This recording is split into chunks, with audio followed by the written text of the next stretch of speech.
right, so you have just factored these, or attempted to, and I'm going to factor them now to see if we get the same thing. Some of you use an X method here to factor it, and others of you are just thinking through our different options. So I will try to do, maybe I'll do it every other way. So on this first one, I'll just think through our options. So here with the 6, I know it could be 1 times 6 or 2 times 3. I'm going to try 2 times 3 just to try it. So if you don't use the X method, then your method of factoring is actually quite a bit of guess and check. So you're trying to be strategic in your guessing and checking, but it is like a guess and check. Over here with a -2, our options are 1 and 2, and the negative could go with either of them. So I'm going to strategically here try to put in my numbers in the correct spot. I know if I put a 1 here, that gives me 3 in this spot. And if I put in a 2 here, this gives me 4 in that outside spot. And so that's looking pretty good because I wanted a +1 in there. So that means I want my 4 to be positive and I want my 1 to be negative. So I guess I'll double check myself just to be sure. If I expand this, I get 6x squared plus 4x minus 3x minus 2. And those of you who use this method of like a guess and check, you know you make good guesses more often the more you practice these. So don't be discouraged if it didn't work on the first try. It doesn't always work on the first try like it did for me this time. All right, but even if you did the X method, that's what you got. I will maybe go ahead and solve it using that method quick.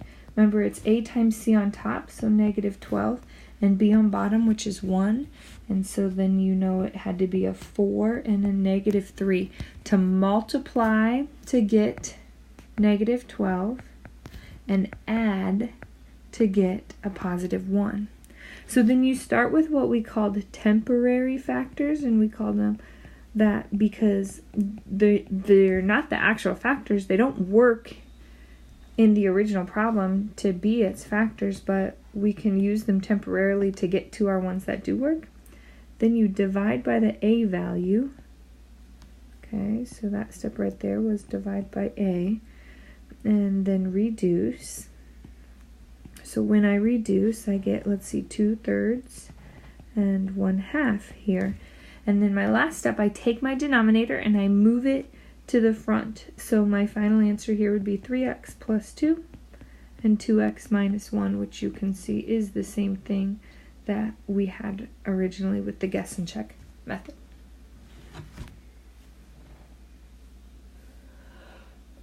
Oh, excuse me. All right. Factoring the second one, I hope you noticed that all the terms are even. So my very first step in factoring this would be to divide a 2 out of everything. So 3x squared minus 2x minus 8. Then I'd start my process over again. So again, if I'm using my X method, I would think a times c on top, so that's 3 times -8 or -24, and b on bottom, -2. Factors of 24, 1 and 24, 2 and 12, 3 and 8, and 4 and 6. Well, that's looking good, 4 and 6. I want my addition to be negative, so I make my bigger number negative. Okay, so I come over here and I put in these temporary factors. Notice that 2's just staying out front because I factored that out of everything. If you forgot to factor out the 2, you would get the correct factors in the end using this method, except for that 2 factored out. So in the end, you just have to notice, wait a minute, that doesn't work. I'm missing a factor of 2, and you can just put it there. Don't forget to divide by your a value. Your a value is 3, not 6, because we already took a 2 out of it. Reduce and move your denominator over. So we get 3x plus 4 and x minus 2 as your solution.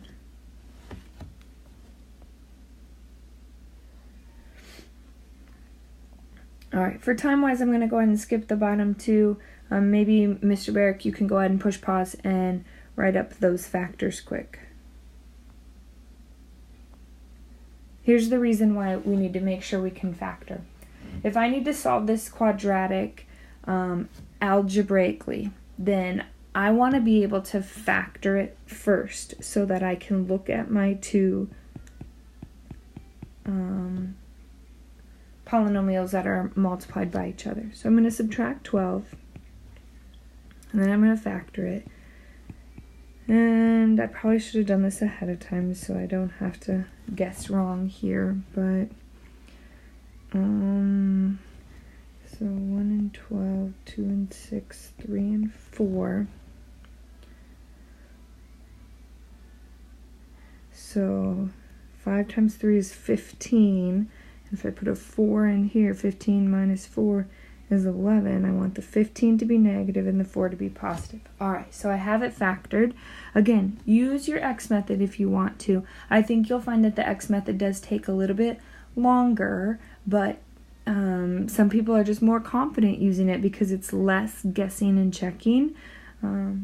But if you want to learn this method of just like guessing and checking, you just got to think of the meaning of those factors and how you distribute to get them. All right, but let's talk about this actual problem now that it's factored. So move ahead with me if you're not there to right here.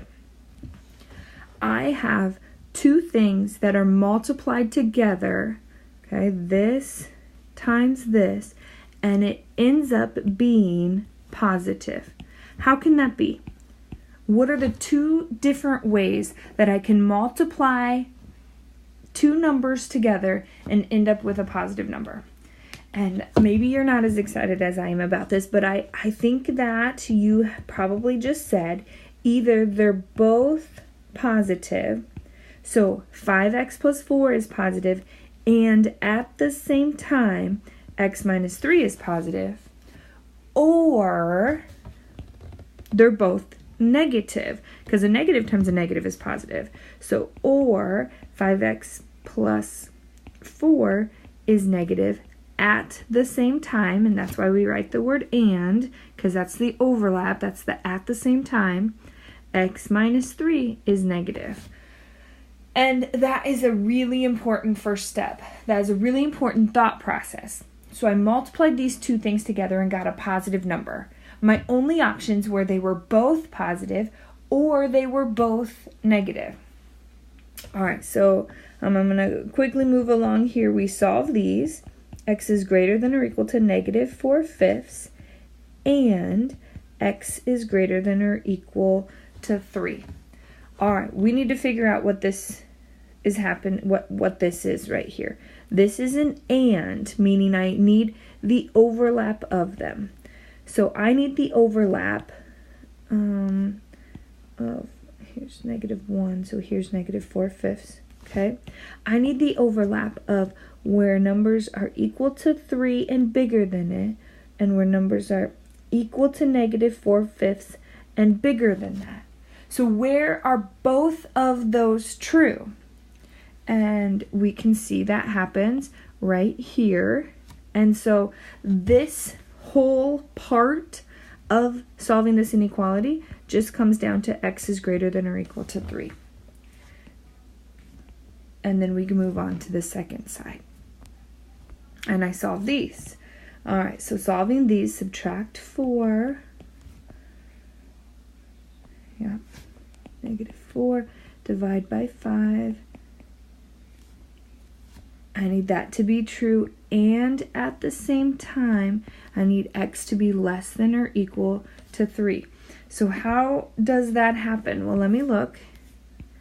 Here's 0, here's 3, here's negative 4/5. Okay, so I need to know where is x less than or equal to 3, and at the same time, less than or equal to 4/5.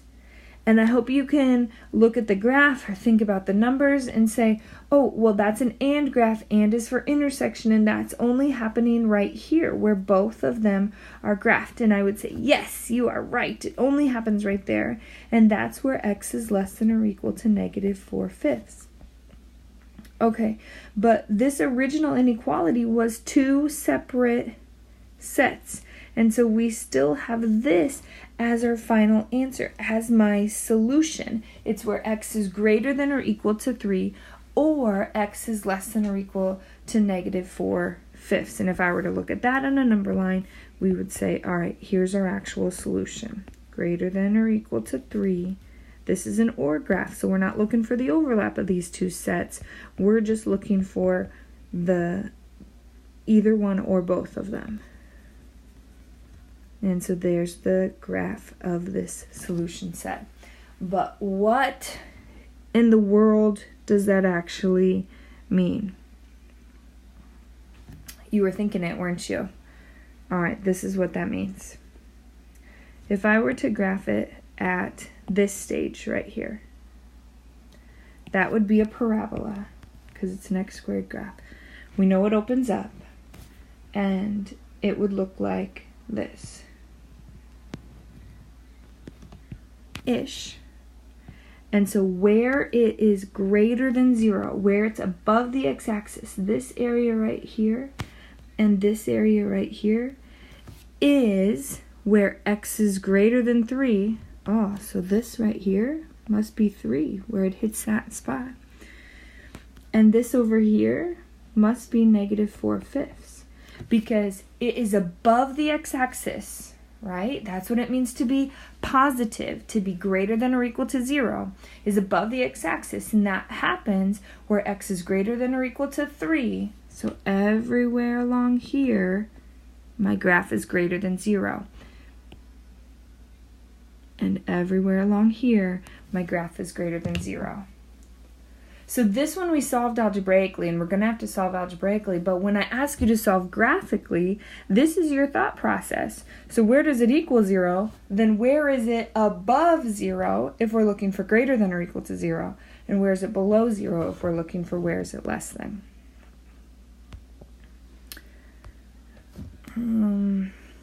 Oh, here again, it is in interval notation, if you want to write it that way, just as practice.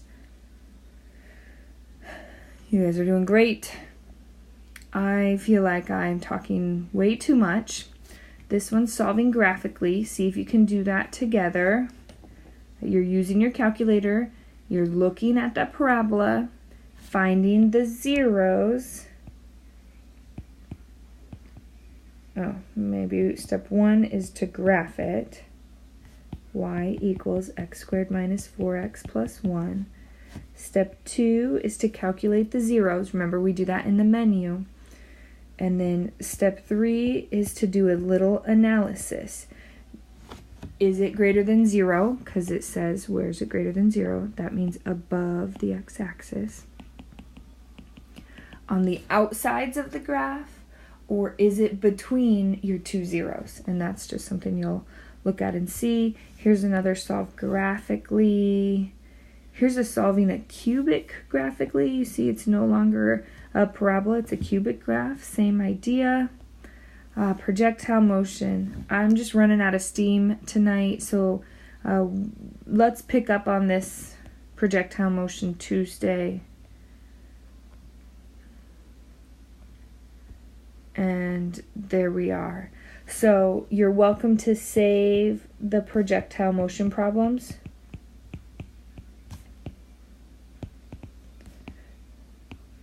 Till after we have a chance to go over them, if you'd like. Guys, this is tough stuff that practice will help, especially if it's good practice. So use each other, use Mr. Barrick, use the solutions manual. Remember, it doesn't just have final answers, it has every step along